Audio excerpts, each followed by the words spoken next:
hello, everybody, and welcome to another episode of Tarot by Hilary Live. I am your hostess with the mostest, Hilary of tarotbyhilary.com, professional tarot reader and metaphysical woman about town, demystifying the mystical and putting you in touch with the most beautiful of gifts, your own intuition. Because, yes, my friends, do not argue with me. You have intuition. So, tonight's episode is starting to become an annual tradition, and it is something that I did for the first time last year. It is back by popular demand, and if you think that something's a little bit amiss, or if I have something on my nose, do I have something on my nose? It is because tonight's episode is Spooky Story Time, in which I will read The Blue-Nosed Witch by Margaret Embry. This is a book that I've been reading since I was a child, and it's actually originally published in 1956 with 12 printings through August 1980, and I think this is the Bantam edition from June 1983. I turned 40 this year, so this particular printing, the Bantam edition, came out when I was 2 years old. So I think this was like a hand-me-down book from my sister, if I'm remembering correctly. And I read it every year in October in celebration of Halloween. So that is the focus of tonight's episode. It's a little bit different than the episodes that I normally do. I normally am teaching or telling you about the tarot cards, but this is, a special episode of Tarot by Hilary Live, much like an after-school special. And I see that Katie is here. Hello, yay, you're blue-nosed. Yes, I actually just got it in my Ipsy order this month. This Lovecraft Beauty gel line eye pencil in the color, is it called Flash? I think it's called Flash, but it is a bright blue. And so there you go. I've put on my blue nose for this episode just for you. So interestingly enough, I did upgrade. I'm afraid to press learn more. You can't post comments to some destinations due to these platform restrictions. Okay, sure. So I upgraded my version of Be Live to the Pro version so that I can stream in more places than just my regular 2, which is on YouTube and also on my professional business page through Facebook Watch. And Katie is saying it's a perfect blue. I agree with you. Last year I used, I think, a blue eyeshadow from the Kat Von D Spellbinder eyeshadow kit, if I'm remembering correctly. Yeah, actually, I have it to hand right here. Yeah, Spellbinding eyeshadow book, and I think it was the shade Bukowski from this set that I used for my blue nose. It was either Piaf or Bukowski. I think it was Bukowski. So this color right here. So very close to the color that I found in this one, and hopefully it'll come off easily. If not, I have some explaining to do to my husband. Anyway, so the episode is centered around a little spooky story time read along to the Blue-Nosed Witch, but I always start off every episode with the astrology from Teresa Reed's excellent AstroBiz Digest, as well as ending the episode with a weekend forecast from an oracle card or a tarot card.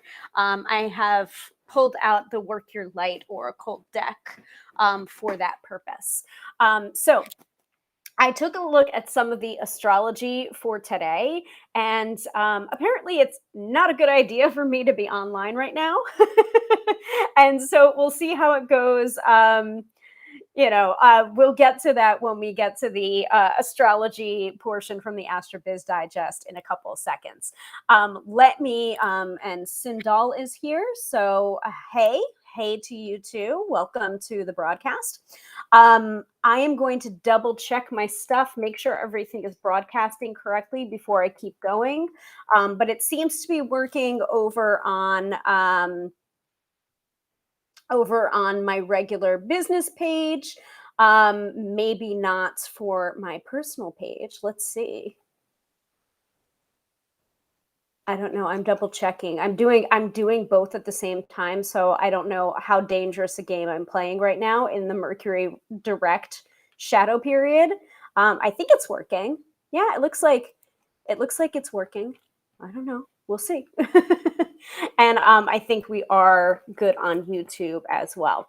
Now, for those of you who are wondering what this episode is about, I just said before, we're doing Spooky Story Time for the Blues Nosed Witch by Margaret Embry. This is not the space to be requesting readings or free readings. However, if you want to stick around for the astrology at the beginning of the episode or a reading for the collective at the end of the episode, that is the time to get your freebies in. If not, you are more than welcome to book a reading with me. Tarotbyhilary.com is the address, and I would love to read your cards for you. Right now, there is only one type of session available, which is the hour-long phone or Skype session. This is something that I'm experimenting with because I like to do a deep dive with my clients, and it's something that I've been percolating and thinking about during my Mercury retrograde sabbatical. And so, that's something that I want to experiment with, because when I am doing reading with clients, I want to be able to have that space to really be able to read for them and not be like looking at a timer to make sure that, like, oh, we're going to stick to a half hour. Oh, we're going to stick to 15 minutes. Like, no. If I'm doing a tarot reading with someone, I want to make sure that I am, deep diving with them all the way to be able to provide them the best tarot reading possible. And sometimes if you book a short session, it kind of gives the session short shrift. So hope that makes sense to everybody. So yeah, tarotbyhilary.com if you want to go ahead and book a reading. Reading spots are available now that I'm back from my social media and reading sabbatical because of Mercury retrograde. So that being said, let us start out the episode before we get into the reading of the Blue-Nosed Witch with the astrology from Teresa Reed's wonderful AstroBiz Digest. Again, this is a subscription, like an email subscription service where you get the astrology right to your email inbox. This is by Teresa Reed, aka the Tarot Lady. She is not only a tarot reader, she's also a fantastic astrologer. And the AstroBiz Digest is kind of geared towards entrepreneurs and business owners, but I have found it to be very effective and helpful in my personal life. And it not only gives you, what's happening with the astrology, like Moon is in Pisces in the third house or whatever. It also tells you in layman's terms what that means, which I find to be very helpful because I know just enough astrology to be dangerous, but not enough to call myself an astrologer. That's not something that I do for my clients. If it comes up in a reading, I will say, this looks like a Sagittarius, or, like, oh, well, it seems like you're in a relationship with a Leo, just from the symbology that's coming up in the cards. That doesn't mean that I'm an astrologer, though. So I leave the astrology to the experts, and I only pretend to be an expert on tarot readings. So that being said, if you want to purchase your own subscription to the AstroBiz Digest after you hear what Teresa has to say for the astrology for today, tomorrow, and Sunday, be my guest. The link is in the chat right now, so you can go ahead and you can subscribe there if you are so inclined. So let us go to overall astrological phenomenon happening this week. As I said before, Mercury turned direct. That happened, I believe, on the 18th, so that I think was Monday. Jupiter and Mercury stationed direct. So Jupiter is now free to party, and we can all expand our businesses with confidence. And Mercury direct opens every door, making travel more accessible and negotiations more effective. You can sign contracts, meet and greet, purchase new tech. And if you've been itching for a world tour or major PR campaigns, these two planets are no longer interrupting your game. Though I would caution, even when Mercury goes direct out of being in a retrograde motion, sometimes the shadow period can be very difficult. So I would still, caution you a little bit when making travel plans, when dealing with technology, and when communicating with people. So just keeping in mind, just because Mercury is now direct, there is still trickling of the shadow period that happens prior to a Mercury retrograde and after Mercury goes direct. Full moon in Aries on the 20th. And we'll talk about the sun entering Scorpio tomorrow on the 23rd. All right. Any questions so far before we really get started? And I'm going to grab some water. Remember, if I'm grabbing water, this is a good time for you to grab your water as well. Staying hydrated is very important.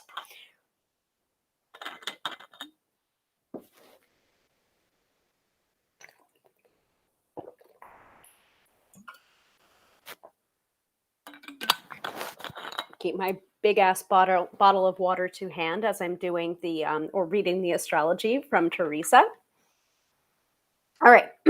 So today, Friday, 12:20 p.m., Mars squares Pluto. This is aggressive and spells trouble for the next 2 days. Power plays are possible, and a few competitive types may try to muscle in on your turf. Keep your boundaries airtight and your head cool. Tap into your biz instincts when the moon sextiles Neptune at 9:26 a.m. Eastern Standard Time. This is divine for creative work or decision making. Trust your gut and your muse. A hot spot for disagreement shows up at 12:32 p.m. when the moon squares off with Jupiter. Suddenly, a molehill turns into a volcano and meetings go sideways. I'd recommend keeping anything noteworthy off the docket at this hour. Also, if someone is dying to burn a bridge with you, hand them the matches and let them go. Things simmer down when the moon stations void at 4:35 p.m. Eastern Standard Time. Finish up your work for the day, call it a night, and stay offline. You'll be better off if you do. So today, Friday, October 22nd, it's a power day for Taurus and a weak day for Scorpio. Keeping in mind that power days for that sign are the best days of the month. Universe is on your side. Good for important meetings, launches, signing contracts, deal making, networking, selling, travel. Weekdays are when, and WEAK, weekdays are when the universe isn't your BFF. On those days, you're at a disadvantage. Avoid scheduling important meetings, launches, deal making, etc. So today, Friday, is a power day for Taurus and a weak day for Scorpio. Oh, and Lisa is here. Hi, Lisa. We're just getting into the astrology for the weekend. All right, so that's Friday. So that's the reason why I was saying this is a dangerous game that I might be playing by doing the weekly show. But the weekly show happens every Friday at 6:30 p.m. Eastern Standard Time. Rain, shine, hell, high water, unless I'm not feeling up to it. So we're doing it. All right. Tomorrow, Saturday, Scorpio season kicks off on Saturday morning at 12:51 a.m. Eastern Standard Time. So about the sun entering Scorpio, perfect placement for organizing business financials and strategizing for 2022. Use these 4 weeks to go over your profit and loss statements, test new money-making ideas, pay off bills, and fine-tune your budget. When it comes to marketing, a little mystery and controversy go a long way. The sun remains in Scorpio until November 21st. So we are in Scorpio season, y'all, starting tomorrow.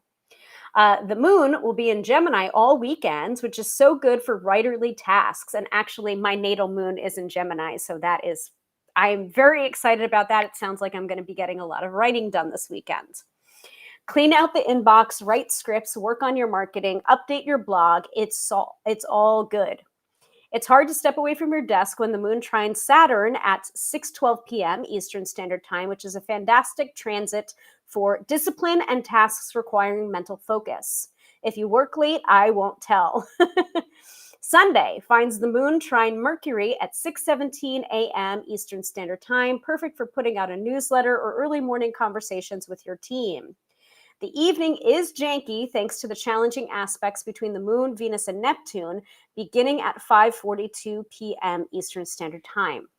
The public is distracted, the news cycle is full of drama, and no one feels like buying much. The Moon-Neptune square at 10:14 p.m. has imposters and fakes busy pulling scams. Meh. Close up shop and celebrate the end of Mercury retrograde. Both days, Saturday and Sunday, are power days for Geminis and weekdays for Sagittarius. And don't forget that you're not just your sun sign.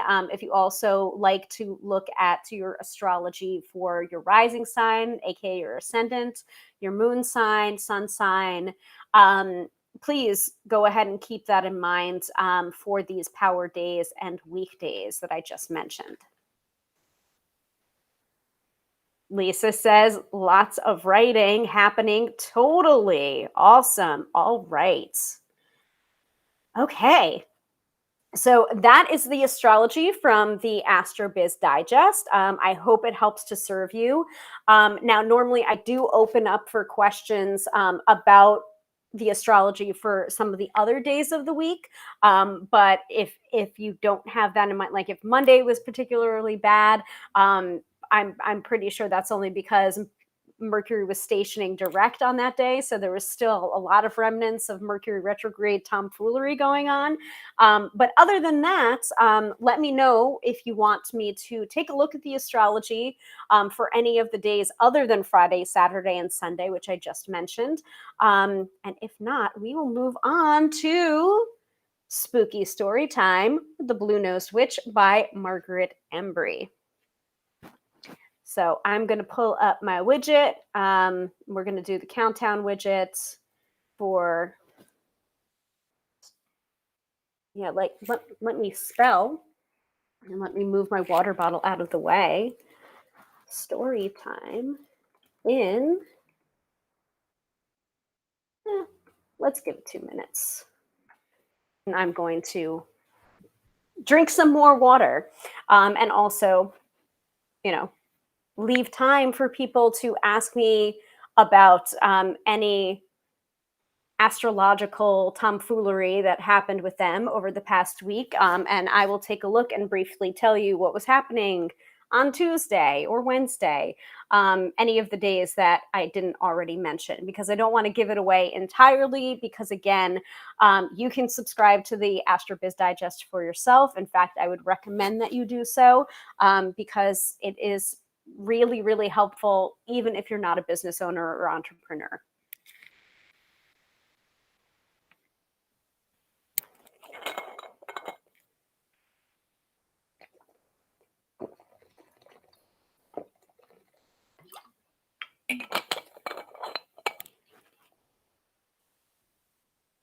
And if we keep it tight to an hour, I will upload this to Instagram videos, formerly known as IGTV.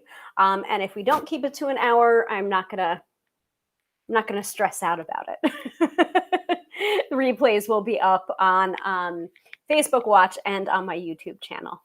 And also, if you like these this weekly series that I do, we have over 2 years worth of replays and archived videos for you to choose from. So if you're looking to learn about the tarot, the fives, the sevens of the tarot, the court cards of the tarot, the major arcana, astrology in the tarot, I think I've done a couple of episodes on Mercury retrograde as well. They are all there on the workshop playlist on, I believe, YouTube and also on my Facebook business page. So tons of stuff and episodes to look at, hours worth of content for you to peruse. And if you like what you see on these weekly episodes and you want to book a reading with me, you can do so right there, tarotbyhilary.com. All right. Are we ready for story time? Can I get a hell yes in the chats? Let me know. Also, now I need to reapply my lipstick or my lip balm.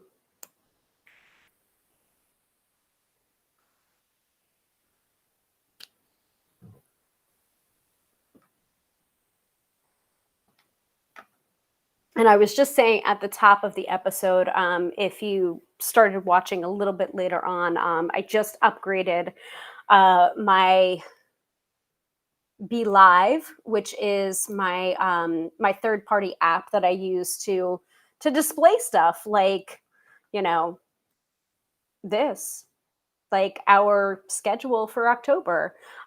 So we're into spooky story time for tonight, and then next week I am doing Samhain, which is part of the Sabbath series. So if you're like what you're seeing now, and you want to see how I teach, we will be talking about Samhain next week, same bat time and same bat channel, 6:30 p.m. Eastern Standard Time, on everywhere that you're watching this right now. So, but yeah, Be Live has been super, super helpful for me. And I bit the bullet and I upgraded my subscription yet again. So I've got access to the comment assistant now. So some of the positive comments pop up automatically and I don't have to run it. I don't have to pick and choose or do it manually, but I'm going to go ahead and do that now because Lisa said hell yes. So let's do the spooky story time. And actually, I'm probably going to bring this with me, possibly for fellowship during our Samhain celebration for our coven. So it's one of my traditions. I love to read it, and it's relatively short. I also see that Katie is giving a woohoo as well. I know that Katie loves spooky story time. And Lisa's saying yes. So I think that's a yes to bringing this book with me for our Samhain celebration next weekend too. So, all right, let's go. So, as I was saying at the top of the episode, this is a book that I've been reading for a very long time, since I was a child. Its original publishing, printing history, 1956. So some of these references in here are a little bit old fashioned. Um, you know, we'll get to those. We'll get to those references. And I think that's part of this book's charm.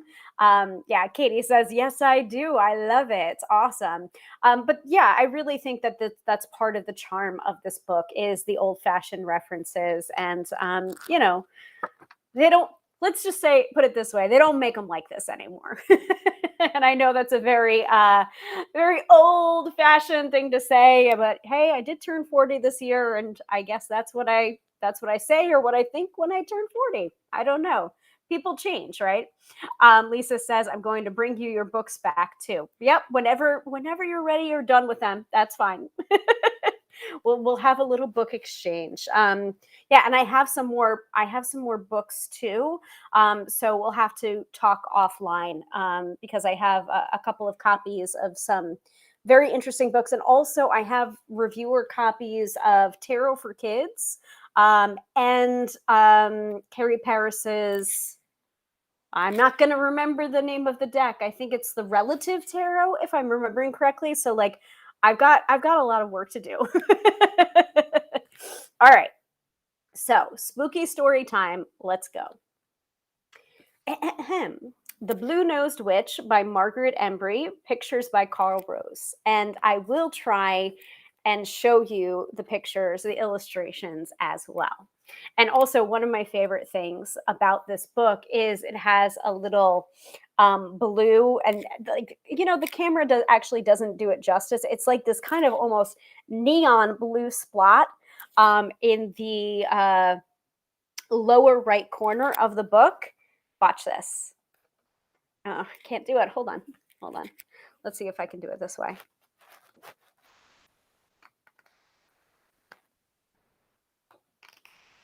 Isn't that cute? One of my favorite parts of this book. Anyway, but you'll see why. You'll see why I am showing my blue nose today. And you also have Blanche, the blue-nosed witch, on the cover as well. So the front cover blurb is Blanche follows her nose into some frightful fun. All right, let's go. For Mary, who originally owned Brockett.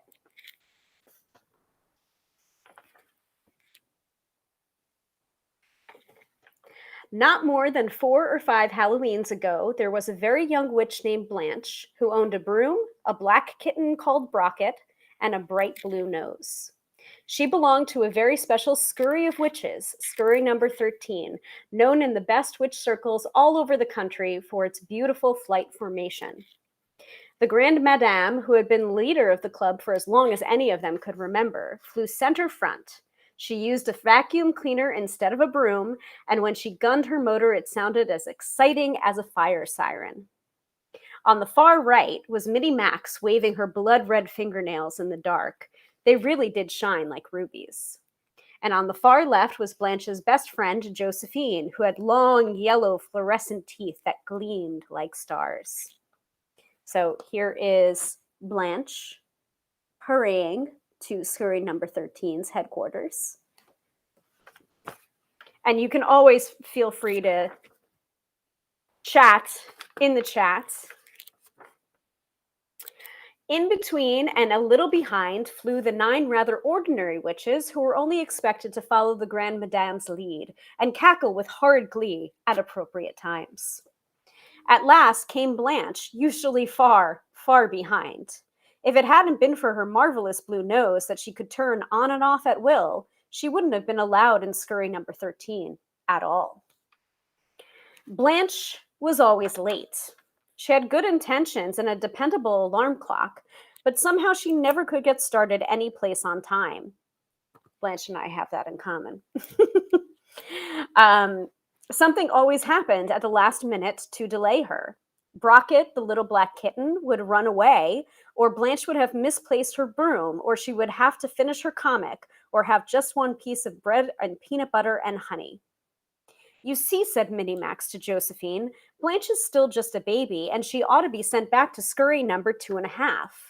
Then she'd have to ride a whisk broom, not go any higher than the top of the poplar trees, and never stay out after midnight with the rest of the grown-ups. If she's late one more time, I'm going to report her to the Grand Madame. I know Blanche is young and scatterbrained, agreed Josephine, but don't bother the Grand Madame with it. I'll take care of her. I promise she'll be on time for our next flight meeting. That's Halloween night, Minnie Max warned. Sharp at midnight, we're taking off from Dead Man's Bluff. Afterwards, if we make a good showing against the moon, there'll be dancing and chanting and a pot of brew. You better see that Blanche is at least a half hour early. I'll have her there on time, promised Josephine, if I have to set her alarm an hour ahead.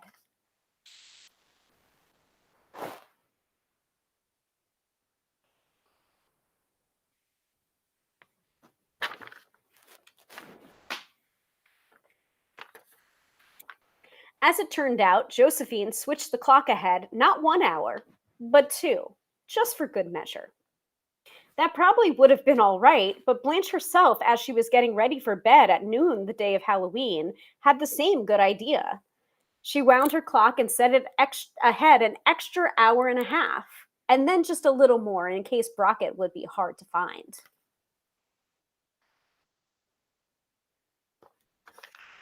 So here's Josephine. And here is Blanche. But when the alarm shrieked that evening, Brockett for once was perched demurely on the bedpost right where she belonged, her fur newly licked smooth. Blanche yawned and brushed the straw out of her hair and rolled out of bed without her usual dilly-dallying. She washed her face and hands and polished up her blue nose. Her broom was standing neatly behind the kitchen door. And notice the clock shows 8 o'clock.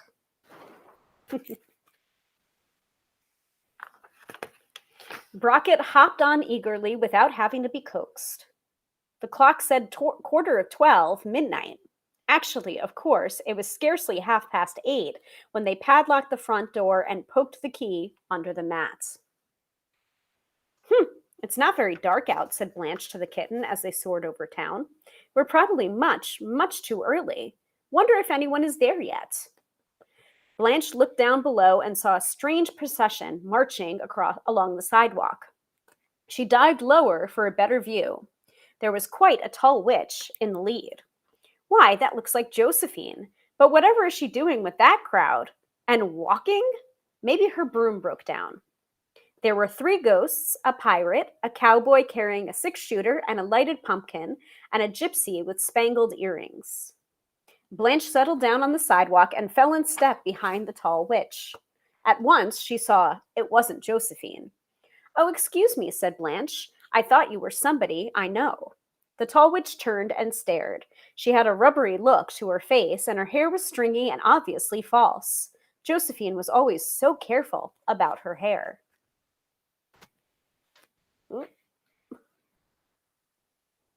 So there's Blanche looking down, and there is the procession.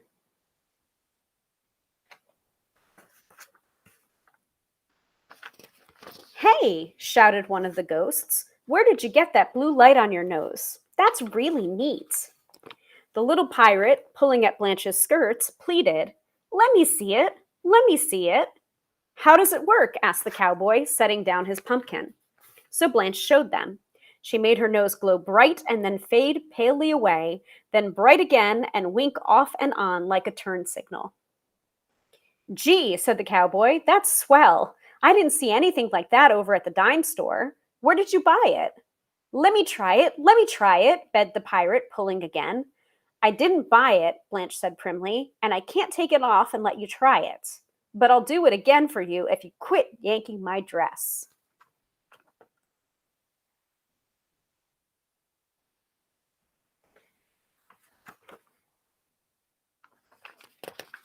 Leave her alone, Butch, said the tall witch, giving the pirate a shove. Turning to Blanche, she explained, He's my little brother. I told Mother he was too young to go out Halloweening with us, but he always has to tag along. Oh, that's all right, Blanche said generously. I don't mind letting him see if he wants to. She leaned down so Butch could feel her nose carefully. Hey, if you show us how the switch works, I'll give you one of my jelly donuts, the biggest ghost offered, holding out a brown paper bag. Blanche grinned at them. There really isn't a switch at all, she said. It just works by concentration. I think about lighting up my nose and it begins to glow. When I want it to shine very bright, I think hard, like this. She wrinkled her forehead and squinted her eyes. The nose glowed a bright, clear blue. See? Simply concentration. The ghost opened his bag. That's really super, he said. Here, have a donut.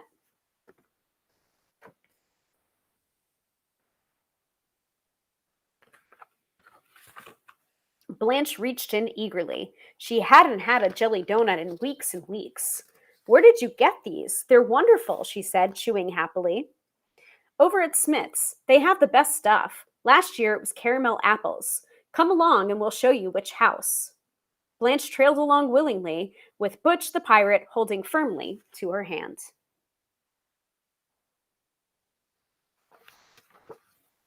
What's your name? He asked as they walked along. I'm Blanche, she said. Blanche who? Butch's sister, the tall witch, asked. Just Blanche. She's Blanche Witch, that's who, Butch said reasonably. The cowboy turned around mischievously. Which witch? And all the ghosts joined in with great glee. Blanche Witch, that's which witch. They climbed the steps to Smith's front porch. They climbed the steps to Smith's front porch, all chanting the refrain. Blanche Witch, that's which witch. The gypsy rang the doorbell. A man with white hair opened the door. He gaped. But candy or cake or your windows will break, they yelled at him. But you kids have all been here before, he protested. Yes, but she hasn't, they laughed, pushing Blanche in front of Mr. Smith. Her nose turns on and off, said the pirate. Show him. Blanche showed him obligingly. Say, that's really something, said the man. Come here, Mother, and see this. See what I was saying about, you know, a little bit old fashioned? A lady sitting in a rocking chair got up and came over to the door. She gave a little gasp when she saw Blanche's nose. Whatever will they think of next? These modern kids? Sure, that's worth 2 donuts at least, said Mr. Smith. Hold your sack. She hasn't got one, said the pirate, who had noticed right away. Mrs. Smith bustled right off to her kitchen and returned with a brown paper bag. There now, she said, and here are 3 jelly donuts, and I put in some nuts and candy corn too, because you might not have time to go to many more houses.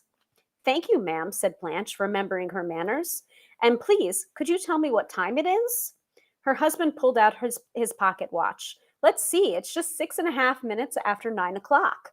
Just after 9 o'clock? Blanche asked, bewildered. But I thought it was nearly midnight. The time seems to be all turned around.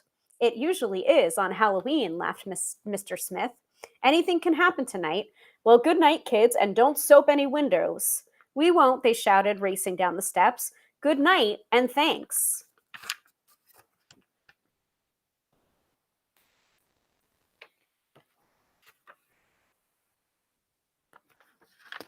They stopped at the corner and looked at each other a little uncertainly, trying to decide just what to do next. Oh, oh, cried Blanche in a panic. I've lost my broom and my cat. The tall witch stared at her. Broom? You didn't have a broom with you. She did too, the pirate said, with a little black kitty sitting on the sweet part. I bet she left it back on Maple Street where we stopped to look at her nose, said the gypsy. Let's all walk back and help her find her stuff. The gypsy was right. The broom was exactly where Blanche had left it, leaning against a tree. Brocket was perched up in the branches, spitting at a yellow dog who was circling around below. Brocket refused to come down until the cowboy shooed the dog away. Then she jumped lightly down onto her mistress's shoulder.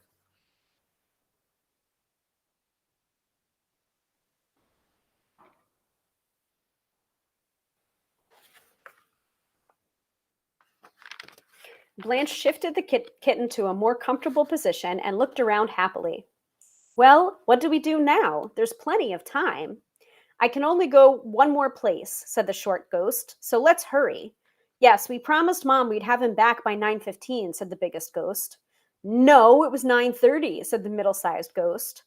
As long as we're out this far, the gypsy suggested, why don't we circle back by way of Old Man Skinner's house? He has apples. The others stared at the gypsy in alarm. He's mean, the pirate explained to Blanche. He sure is. The cowboy nodded in agreement and set down his pumpkin. Old Man Skinner said we stole his apples, and we didn't. The wind blew them down, but he wouldn't believe us. That was way last year, said the gypsy. He's maybe changed his mind by now, and everybody says he's got the best apples in town. I'd sure like one now. Let's go. She started walking. Betty hasn't changed, said the biggest ghost, holding back the other 2 ghosts. He hit my dog with a rock last summer just because we were cutting across the back of his lot on our way down to the creek. Yeah, Old Man Skinner's got a slingshot, and he's a good shot with it too, said the middle-sized ghost. I've seen him hit birds with it way up on telephone wires. He said they were eating his cherries. Oh, that was last spring, said the gypsy airily. Let's just go out and call on him.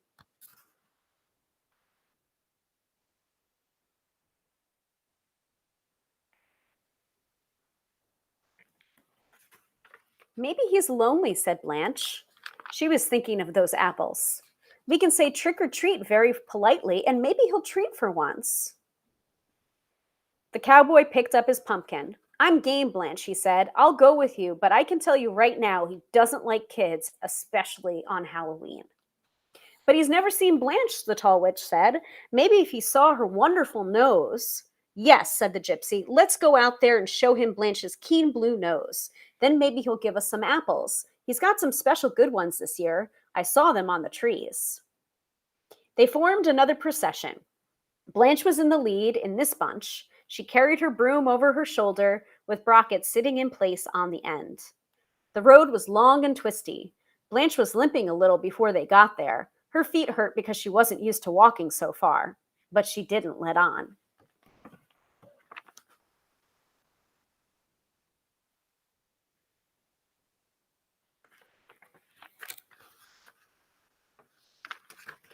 There was a light behind the curtains of Mr. Skinner's house and smoke coming out of his chimney. They climbed onto the porch, giggling nervously. Miss Gypsy gave a brave 1, 2, 3 knock. No answer. He must be home, whispered the tall witch. He has a fire in his fireplace. They waited, then all of them pounded noisily. At once the door opened a crack and a thin, long nose hanging out over a tight little mustache, poked out at them. The cowboy raised his pumpkin, even though the candle was burned out by now. Trick or treat? He asked hopefully. At this, the door opened wider. 2 suspicious eyes glared. Halloweening, is it? You young pests go home where you belong. I've no time for your nonsense.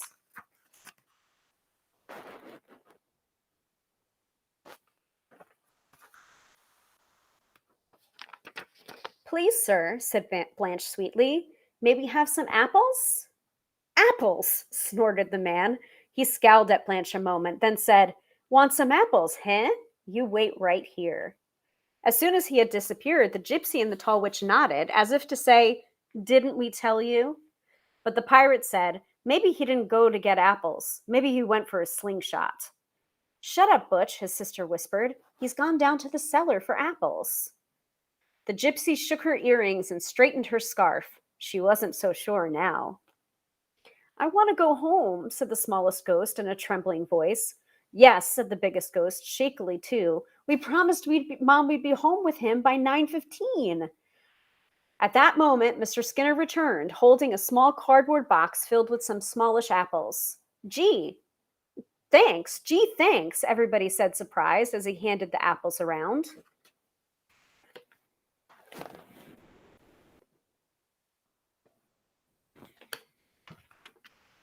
The apples looked red and good in the light from the door. Everybody at about the same time bit into them. Ugh, pah, they all said, spitting out. The apples were mushy and brown inside and tasted terrible.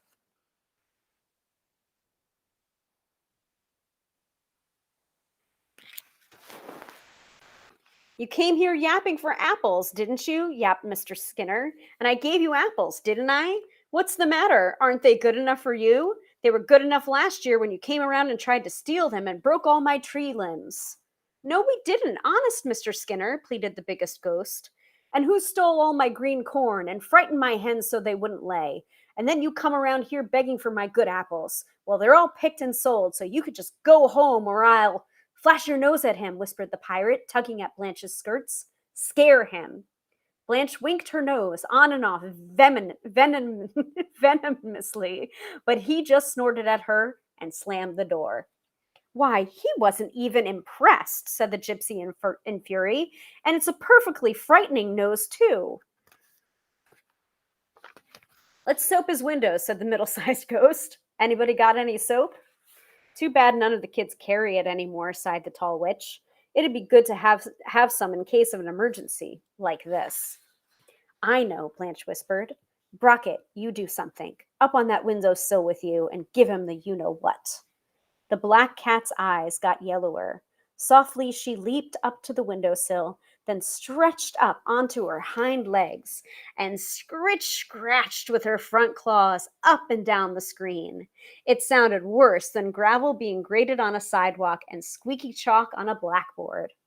On top of this, she let out a caterwauling yowl that tore through the night, frightful enough to make people jump out of their shoes. The door flew open and out rushed Mr. Skinner, madder than an old hornet. He had his slingshot, and he meant business. Everybody turned at once and fled. He took after them down the road, but he was too angry to aim well. The stones from his slingshot spattered at their feet, but nobody was hit. All right, can you see Mr. Skinner there? There we go. On her broom, meanwhile, Blanche spiraled around his house and up to the chimney. Smoke was curling out of it. He's got a mighty cozy fire down there, she said to herself, but he won't have it for long. She landed on the steep ridge of the roof and then climbed cautiously down to the big brick chimney. Leaning her broom against it, she boosted herself up, so that she could blow down in it. Putting a hearth fire out was a trick that Minnie Max had taught her only a week or so before, and this was Blanche's first try it by herself.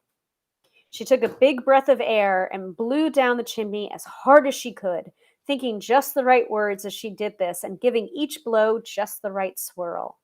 With the third blow down, the smoke slunk back. She raised her head and took another deep gulp of fresh air and blew again. She blew again and again until her ears buzzed and her nose turned green.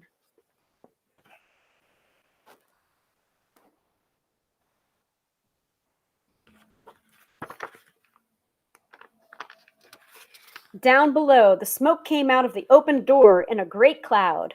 Mr. Skinner, thinking for sure his house was on fire, stopped chasing his visitors and ran back down towards the porch. Blanche straddled her broom and gave a spring up into the air. Down she swooped over his head, buzzing him and laughing, but he was running too fast to see her.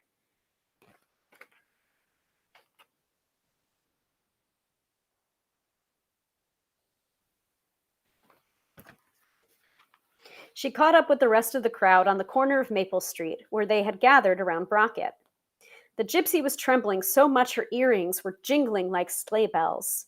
The short ghost had torn his sheet, and the eye holes in his pillowcase were switched way around to the back of his head, so he couldn't see which way he was going. Golly, breathed the cowboy as Blanche dismounted from her broom. That sure beats walking. Doesn't it have a switch either? The tallest ghost asked. Blanche smiled. No, it doesn't need a switch. Not even an engine? Asked the middle ghost. Blanche thought a minute. Well, I guess there's a sort of one. What kind of fuel do you use? The tallest ghost asked again. Well, Blanche hesitated again. The cowboy said, it doesn't need fuel, dope. It works by concentration, like her nose. Yes, I guess that's it, said Blanche. I think how high I need to fly, and that's all there is to it. Let me try it, the pirate begged. I can concentrate. No, you don't, said his sister. You'd fall off and break your arm just like you did on the tire swing. It only works for me, said Blanche. I've got to go home, said the smallest ghost in a muffled tone, trying to pull his pillowcase straight. So have we, the tall witch said, grabbing at her little brother. So long, Blanche. Here, I want to give her these first, said the pirate, wriggling out of her grasp. He dropped 3 sticky black jelly beans into Blanche's sack. When she tried to thank him, he shouted back, Oh, that's all right. I only like the orange kind.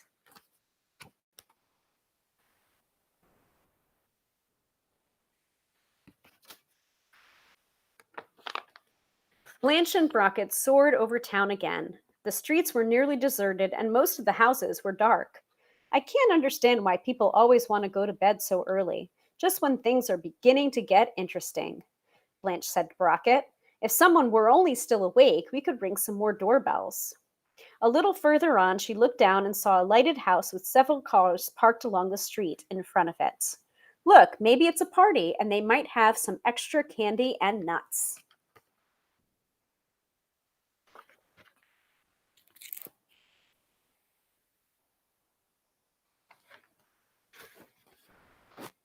She landed expertly on the front lawn, and almost before she could ring the bell, the door was opening wide. Hello, said a man. Come in. Oh, I thought you were the Jennings. They're late, and everyone else is here. Oh my, said a lady, looking over his shoulder. It's just a little girl. And look at that cute costume. Out by yourself Halloweening, dear? Blanche nodded and winked her nose at them. Trick or treat? She asked properly. Yeah, Katie, I love it. Show that again. Hey, everybody, come here, said the man excitedly. Look at this. She's got a neon nose. A dozen people got up out of their chairs and came over to crowd around the door. What a darling little kitty, said one lady leaning down to pick up Brockett. Be careful, ma'am, said Blanche. She doesn't like humans very much. Listen to that, giggled the lady. She said humans, just like she was a real little witch. Isn't she precious? Aren't you out pretty late by yourself? Asked another lady, looking at her watch. What will your mother say? It's almost midnight. Then Blanche remembered the flight meeting. It would be leaving sharp at midnight from Dead Man's Bluff.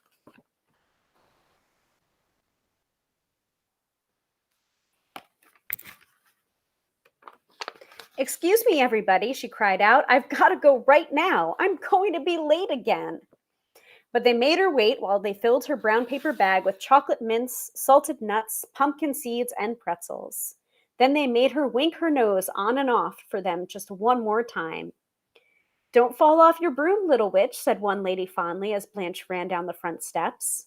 Afterwards, the lady peeped out the window over the door and gave a scream. I'm positively sure I saw that little girl hop on her broom and fly away. The other people at the party roared with laughter and wouldn't believe she wasn't joking.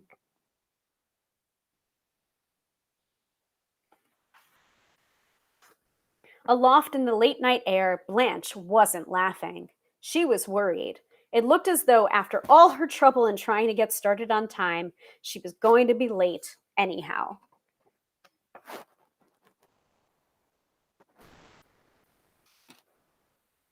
As she came to Dead Man's Bluff for a landing, she could see all of the witches in the scurry lined up in flight formation. Minnie Max was pulling out her watch to show Josephine and saying triumphantly, "You see, I told you she'd be late again." Blanche settled down meekly at the end of the formation. At least they hadn't taken off yet. Scurry number 13 made a beautiful showing against the moon that Halloween night, and afterwards they danced and sang and had refreshments up on Dead Man's Bluff. Josephine ladled out the brew. Blanche passed around the nuts, candy, pretzels, and 3 jelly donuts carefully cut into quarters. Mighty good donuts, said the Grand Madame, looking around for more. Where did you say you got them, Blanche? Out trick-or-treating, said Blanche. That's what made me late tonight. But you meet the most interesting people that way. If you ladies think you can find time for it next Halloween, I'll take you along, too.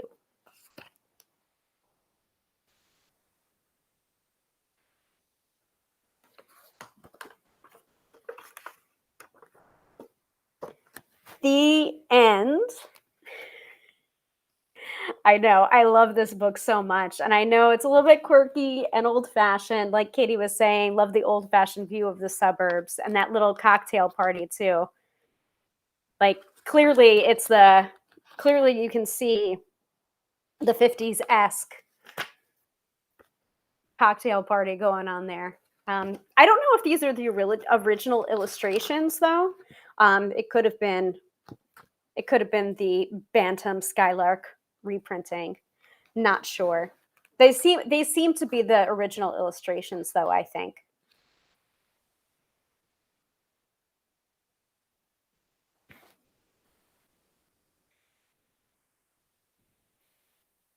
Yeah, they should do a sequel, I think, Katie. Do a sequel when Scurry number 13 goes trick-or-treating with Blanche, right? All right, I hope everybody enjoyed Spooky Storytime with the Blue-Nosed Witch by Margaret Embry. I read it every single year, and so I read it along with you guys too. It's starting to become a Halloween tradition. I think we have 5 minutes left, and maybe I will be able to keep it down to an hour, which would be awesome. So let's move into weekend forecast. Thank you, Katie. You're very welcome. I love that people have looked forward to it every year. And yeah, I wish they had done a sequel. Maybe I should write one. It would be the unauthorized sequel, I think, but that would be probably fun to do. All right.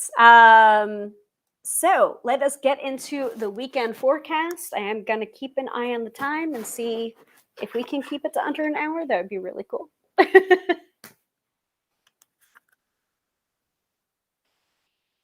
All right. So for those of you who were asking a reading maybe earlier on in the episode, the weekend forecast is a reading for the collective.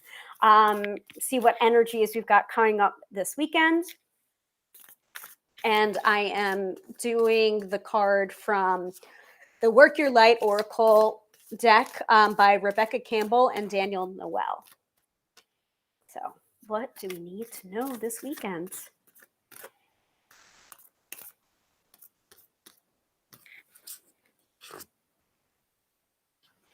Ooh, so this is one of like kind of the woo-woo cards of the deck. So it's called Mintanken or Mintaken, longing for home, belonging, and the original light workers. So I will hold that up while I read from the companion book. And I believe it's an activation card, if I'm remembering correctly, or a transmission card. Transmission card. Okay. So Mintakans are a soul group who originated on a planet in the constellation Orion. So this is a little bit woo-woo. I don't necessarily agree with that, but I think the underlying message is probably helpful for people. They were the first star beings to travel to Earth and believed to be the original light workers. The Mintakans' home planet is thought to have been a water world with water so pure that you could see through it for miles. For this reason, they felt most at peace and at home when in or around crystal clear water. They are here to teach us to see the potential in everything and the light in all beings. Many Mintakans have an odd longing for home and struggle with feeling like they don't belong. It is thought that this is due to their home planet no longer being in existence. If you pulled this card, it could mean that you are a Mitakan or are longing for a sense of belonging, and root chakra healing is necessary for you to feel secure and safe. This actually lines up pretty well with the card of the day that I pulled earlier, the Knight of Cups. Perhaps you feel this longing to find home without knowing where that is. Perhaps you've been moving around a lot and yearn for a place on Earth to call your own. If so, you are being called to connect with Mother Earth and create it for yourself now. To choose where you feel most at home and create it rather than waiting for a feeling of belonging to come. So yeah, I did pull the Knight of Cups earlier on in the day, and I did a very, very quick interpretation of it. Let me see if I can pull it up right now. Yeah, I can probably pull it up right now. So I think this oracle card is kind of aligning very, very well, or dovetailing very well with the Knight of Cups, or vice versa. The oracle card is matching to the tarot card is matching to the oracle card. So yeah, the Knight of Cups, what do you have to offer the world today? What does the world have to offer you? More than you know to answer both questions. Fill up your cup, up your self-care, and find the people you can be emotionally safe with. So I think that's a great way to end this episode, and remembering the oracle card going into this weekend, and also remembering that it matches up pretty nicely with the card of the day for today, which is the Knight of Cups. So let me close that up and once again remind you that we do this every Friday night at 6:30 p.m. Eastern Standard Time, right here, same bat time, same bat channel. And so next week we will be talking about Samhain, which is part of the Sabbath series of workshops that I've been doing. Until then, have a wonderful night and a wonderful weekend. I thank you all so much for watching. Yes, have a great weekend, all of you. And yeah, I will see you guys next week. Bye.